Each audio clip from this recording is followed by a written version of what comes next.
الحمد لله رب العالمين والعاقبة للمتقين والصلاة والسلام على سيد الأنبياء والمرسلين وعلى آله وأصحابه أجمعين.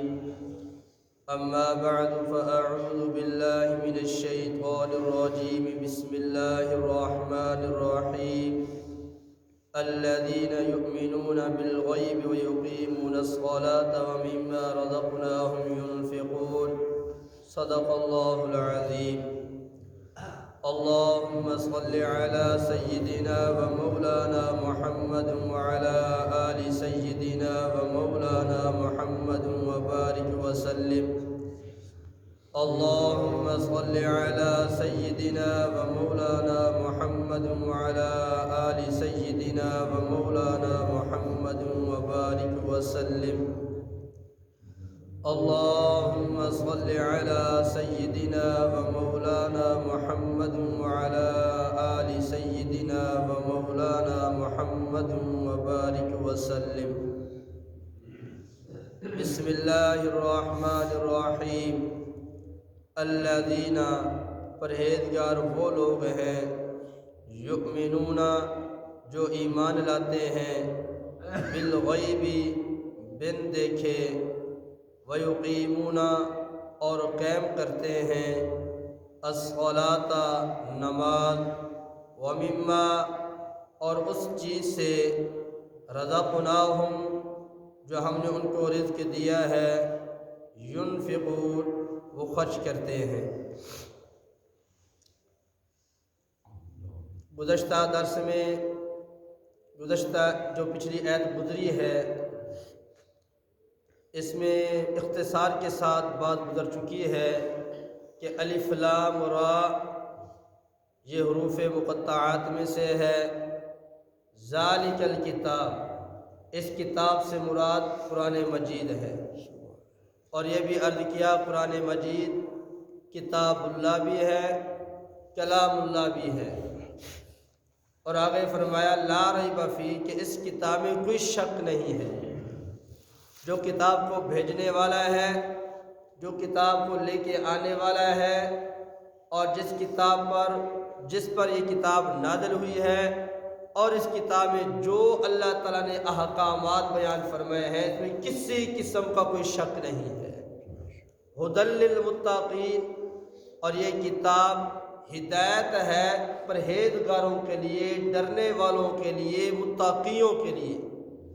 اب یہ بھی میں نے عرض کر لیا ہے کہ ہدایت ان کو ملتی ہے جن کے اندر طلب ہوتی ہے، اور جن میں طلب نہ ہو ان کو ہدایت نہیں ملتی. اور متقیوں سے مراد وہ بھی سارا بیان ہو گیا ہے. آج جو آیت پڑھی ہے اس کے اندر متقیوں کی 3 صفتوں کا ذکر کیا گیا ہے. آگے اور صفتیں بھی آئیں گی، لیکن اس آیت میں متقیوں کی 3 صفتوں کو بیان کیا گیا ہے. پہلی صفت ایمان بالغیب، بغیر دیکھے ایمان لے. اور دوسری صفت نماز کا قائم کرنا. اور تیسری صفت اللہ کے دیے ہوئے رزق میں سے اللہ کے راستے میں خرچ کرنا. تو پہلی صفت جو ہے وہ ہے یؤمنون بالغیب، بن دیکھے ایمان لانا، غیب پر ایمان لانا. تو ایک ہوتا ہے ایمان اور ایک ہوتا ہے اسلام. ایمان کسے کہتے ہیں، اسلام کسے کہتے ہیں؟ کہتے ہیں نا جی فلاں ایمان لے آیا، فلاں اسلام لے آیا، فلاں ایمان والے ہیں، فلاں اسلام والے ہیں، فلاں مومن ہیں، فلاں مسلم ہیں.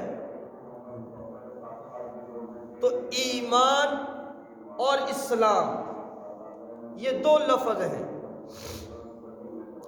آج مختصر ان 2 لفظوں کے بارے میں تھوڑی بات کرتے ہیں. ایمان کا لغوی معنی ہے تصدیق کرنا. ایمان کا لغوی معنی ہے تصدیق کرنا. اور شریعت میں ایمان کہتے ہیں کہ اللہ کے رسول صلی اللہ علیہ وآلہ وسلم پر اعتماد کر کے اللہ کے رسول صلی اللہ علیہ وسلم جو کچھ اللہ کی طرف لے آئے اس پر ایمان لانا، اس کو ماننا، یہ ایمان کی تعریف ہے کہ اللہ کے رسول صلی اللہ علیہ وآلہ وسلم پر اعتماد کر کے جو کچھ اللہ کے رسول صلی اللہ علیہ وسلم لے کر آئے ہیں اس کو ماننا، یہ ایمان ہے۔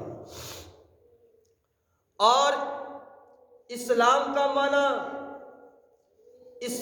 کا معنی ہے اطاعت کرنا، فرما برداری کرنا، دل سے ایمان قبول کرنا۔ ایک بزرگ نے یوں تعریف کی اسلام اور ایمان کی کہ دونوں کا سفر ایک ہے۔ ایمان دل سے چلتا ہے، زبان پہ آ کے زہر ہوتا ہے، اور اسلام زبان سے چلتا ہے، دل پہ جا کے ٹھہرتا ہے۔ ایمان دل سے زبان کی طرف آتا ہے اور اسلام زبان سے دل کی طرف آتا ہے۔ ہم کہتے ہیں نا تصدیق بالقلب اقرار باللسان، تصدیق بالقلب، زبان کے ساتھ اقرار کرنا، دل کے ساتھ تصدیق کرنا، یہ ایمان اور اسلام ہے۔ ایک آدمی گونگا ہے، وہ تو اقرار نہیں کر سکتا، پھر کیا کرنا چاہیے؟ تو فرمایا عمل بالارکان، وہ جو نیک اعمال کرے گا، نماز پڑھے گا، وہ اچھا دیکھے، صحیح دیکھے گا، غلط نہیں دیکھے گا، نیک عمل کرے گا، یہ اس کا اقرار ہوگا۔ تو تصدیق اقرار باللسان و تصدیق بالقلب و عمل بالارکان، یہ ایمان اور اسلام ہے۔ بخاری شریف میں حدیث ہے، مسلم شریف میں بھی موجود ہے۔ راوی حضرت عبداللہ بن عمر رضی اللہ تعالی عنہما، وہ کہتے ہیں نبی پاک صلی اللہ علیہ وآلہ وسلم نے فرمایا بنی الاسلام علی خمس، اسلام کی بنیاد 5 چیزوں پر رکھی گئی ہے۔ اسلام کی بنیاد 5 چیزوں پر رکھی گئی ہے۔ شہادت اللہ الہ الا اللہ وان محمدًا عبدہ ورسولہ، پہلی چیز اس بات کی گواہی دینا کہ اللہ تعالیٰ کے سوا کوئی معبود نہیں اور محمد عربی صلی اللہ علیہ وآلہ وسلم اللہ تعالیٰ کے بندے اور اللہ تعالیٰ کے رسول ہیں۔ اللہ تعالیٰ کے سوا کوئی معبود نہیں، کوئی مسجود نہیں، کوئی مشکل کشا، حاجت روا، بگڑی بنانے والا، اولاد دینے والا نہیں، یہ سب کچھ اللہ کرنے والے ہیں، اس بات کی گواہی دینا۔ اور نبی پاک صلی اللہ علیہ وآلہ وسلم اللہ کے بندے اور اللہ کے رسول ہیں اور آخری پیغمبر ہیں۔ تو پہلی چیز تو یہ ہے۔ اور دوسری چیز جس پر اسلام کی بنیاد رکھی گئی ہے اقام الصلاۃ، نماز قائم کرنا۔ اور تیسری چیز وایتاء الزکاۃ، اور زکوٰۃ ادا کرنا۔ اور چوتھی چیز والحج، اور حج کرنا۔ اور 5ویں چیز وصوم رمضان، اور رمضان المبارک کے روزے رکھنا۔ یہ 5 چیزیں ہیں جن پر اسلام کی بنیاد رکھی گئی ہے۔ پہلی چیز اللہ تعالیٰ کے سوا کوئی معبود نہیں اور محمد صلی اللہ علیہ وسلم اللہ کے بندے اور رسول ہیں۔ اور دوسری چیز نماز قائم کرنا، تیسری چیز زکوٰۃ ادا کرنا، چوتھی چیز حج ادا کرنا، 5ویں چیز رمضان المبارک کے روزے رکھنا۔ ان 5 چیزوں پر اسلام کی بنیاد رکھی گئی ہے۔ اب ہر ایک کو سوچنا بھی چاہیے کہ کیا ہم ان 5 چیزوں پہ عمل کر رہے ہیں؟ اگر کر رہے ہیں تو ہم اسلام کی بنیاد پہ ٹھیک ہی چل رہے ہیں، اگر کمی ہے تو پھر فکر کرنی چاہیے، ان 5 چیزوں پہ عمل کرنا چاہیے۔ بخاری شریف کی حدیث ہے، مسلم شریف میں بھی موجود ہے، جس کے راوی حضرت ابو ہریرہ رضی اللہ تعالیٰ عنہ ہے۔ حضرت ابو ہریرہ رضی اللہ تعالیٰ عنہ کہتے ہیں نبی پاک صلی اللہ علیہ وآلہ وسلم نے فرمایا الایمان بضع و سبعون شعبہ، ایمان کے 70 سے زیادہ شعبے ہیں، 70 سے زیادہ درجے ہیں، 70 سے زیادہ شاخیں ہیں۔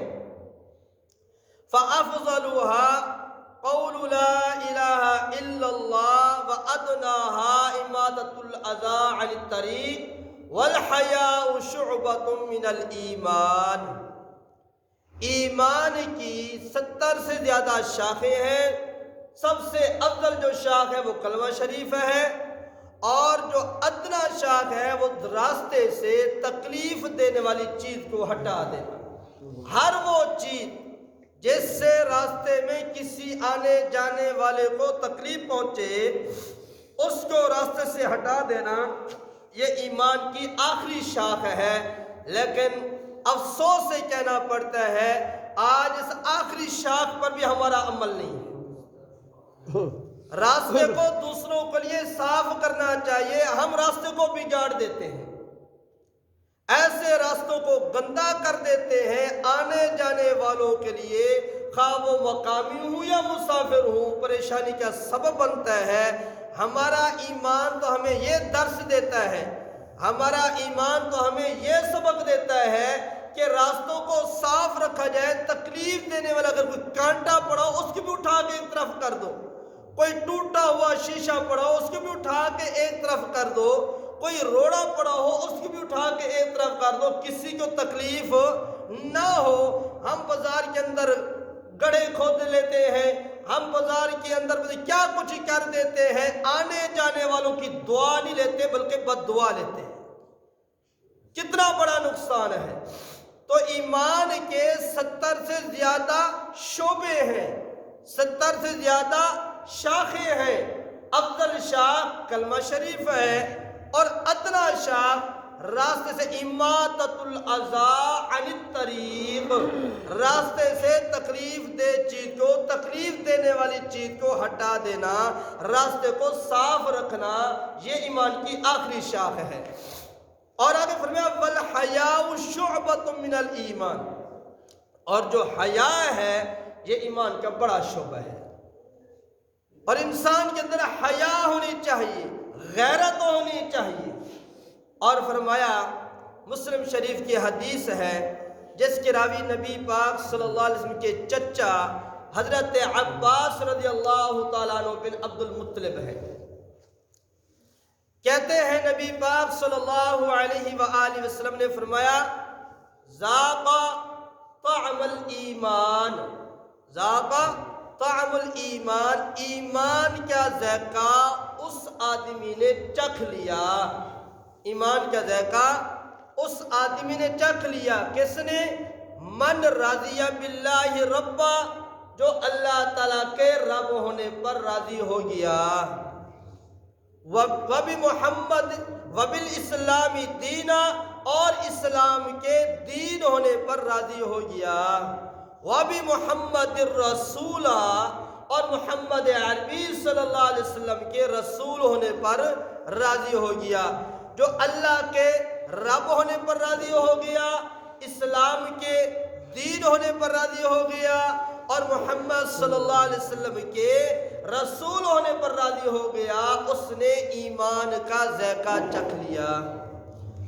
اور حضرت ابو امامہ رضی اللہ تعالیٰ عنہ کہتے ہیں میں نے نبی پاک صلی اللہ علیہ وآلہ وسلم سے پوچھ لیا اے اللہ کے رسول صلی اللہ علیہ وآلہ وسلم مل ایمان، ایمان کیا ہے؟ تو نبی پاک صلی اللہ علیہ وآلہ وسلم نے فرمایا اذا سرتک حسنتک، جب تیری نیکی تجھے خوش کر دے، وساءتک سیئتک، اور جب تیری برائی تجھے مغموم کر دے، غم زدہ کر دے، غمگین کر دے، فَأَنْتَ مُؤْمِن، پس تم مومن ہے۔ یعنی جب انسان کوئی نیکی کرے تو خوش ہو جائے، شکر ربا تو نے مجھے اپنی عبادت کے لیے قبول کر لیا، نیکی کے لیے قبول کر لیا، تو نے میرے سے یہ نیک کام کرا لیا ہے۔ اور جب کوئی برائی ہو جائے، غلطی ہو جائے، گناہ ہو جائے، اس پہ غمگین ہو جاتا ہے کہ میرے یہ گناہ کیوں ہو گیا، میرے سے بد نظری کیوں ہو گئی، میری زبان غلط کیوں بولی، میرے کانوں نے غلط کیوں سنا، میں نے فلاں پہ ظلم کیوں کیا، میں نے فلاں کا دل کیوں دکھایا۔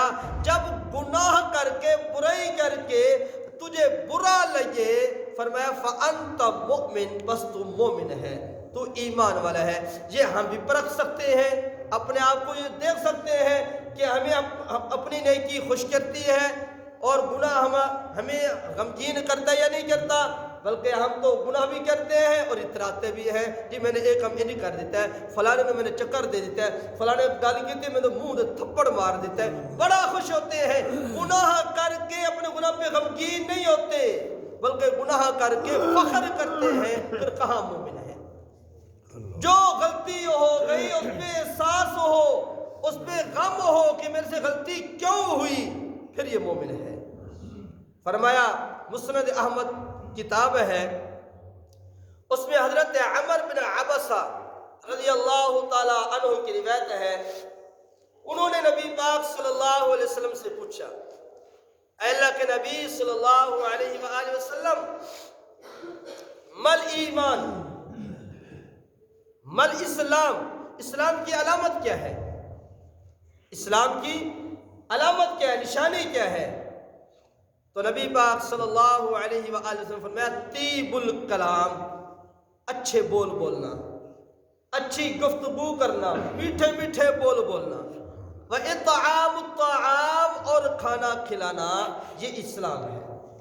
اچھی گفتگو کرنا، اچھے بول بولنا، ایسے بول بولنا لوگوں کا دل جیت لینا، ایسا بولنا کہ دوسرے کو دلوں کو ٹکڑے ٹکڑے کر دینا، اور کھانا کھلانا، یہ اسلام کی علامت ہے۔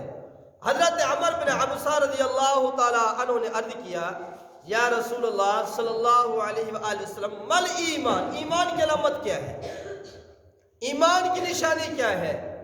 تو نبی پاک صلی اللہ علیہ وآلہ وسلم نے فرمایا الصبر، صبر کرنا، تکلیف آ گئی، کوئی پریشانی آ گئی، کوئی غم آ گیا، کوئی دکھ آ گیا، کوئی جدا ہو گیا، تو اس پہ صبر کرنا، واویلا نہ کرنا، شور برپا نہ کرنا، بے صبری کے مظاہرہ نہ کرنا، رب کی نافرمانی نہ کرنا، رب کے گلے شکوے نہ کرنا، بلکہ الصبر، صبر کرنا، والسماحت، اور سخاوت کرنا، خرچ کرنا، یہ دو چیزیں جو ہیں نبی پاک صلی اللہ علیہ وسلم فرمایا یہ ایمان کی علامت ہے۔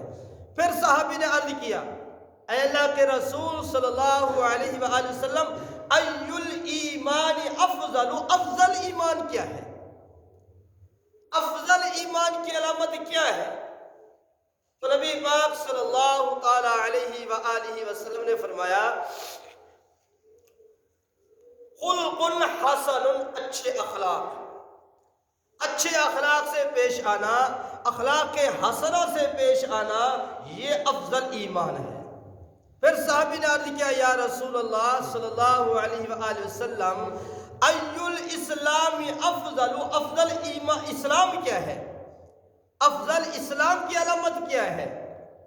تو نبی پاک صلی اللہ علیہ وآلہ وسلم نے فرمایا من سلم المسلمون من لسانہ و یدہ، افضل اسلام یہ ہے کہ اس کی زبان سے اور اس کے ہاتھ سے مسلمان محفوظ ہوں، یعنی میرے ہاتھ سے بھی کسی کو تکلیف نہ پہنچے، میری زبان سے بھی کسی کو تکلیف نہ پہنچے۔ کیا مطلب پھر پاؤں کے ساتھ ٹھوکرے مارتا رہوں؟ بھئی اس حدیث میں تو ہاتھ اور زبان کا ذکر ہے کہ ہاتھ سے بھی تکلیف نہ پہنچے اور زبان سے بھی تکلیف نہ پہنچے، پاؤں سے تکلیف پہنچتی رہے، سر سے ٹکرے لگاتا رہوں، نہیں۔ اس حدیث میں ان دو چیزوں کا ذکر اس لیے کیا کہ زیادہ تر جو تکلیف دی جاتی ہے وہ زبان اور ہاتھ کے ذریعے دی جاتی ہے۔ باقی جس طرح زبان اور ہاتھ کے ساتھ کسی کو تکلیف دینا، اذیت پہنچانا جائز نہیں، اسی طرح باقی اعضاء سے بھی کسی کو تکلیف نہیں دینی چاہیے۔ یہ تو میں نے مختصر آپ کے سامنے رکھا ایمان اور اسلام، اور ایک ہوتا ہے ماننا، ایک ہوتا ہے جاننا، زندگی باقی تو یہ کل عرض کریں گے۔ اللہ تعالیٰ سے دعا ہے جو کہا سنا گیا اللہ تعالیٰ ہم سب کو اخلاص کے ساتھ عمل کرنے کی توفیق عطا فرمائے۔